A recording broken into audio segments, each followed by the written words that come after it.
Hazrat Shabi reports that Hazrat Bara bin Azib radiyallahu anhu said, delivering the sermon after performing the prayer on these day, the Prophet sallallahu alaihi wasallam said, whosoever performs prayer as we perform and sacrifices as we sacrifice, his sacrifice is valid.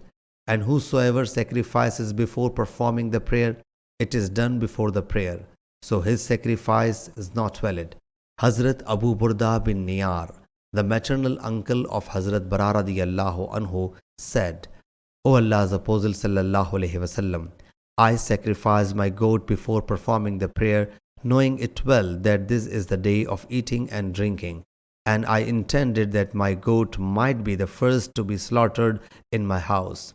So I slaughtered my goat and ate it before going to perform the prayer. He sallallahu alaihi wasallam said, your goat is just only to eat mutton. He said, O Allah's Apostle sallallahu alaihi wasallam, I have a kid less than 1 year old that is dearer to me than 2 goats. Will it be sufficient on my behalf?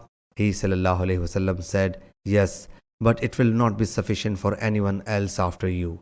Sahih Bukhari, Hadith number 955.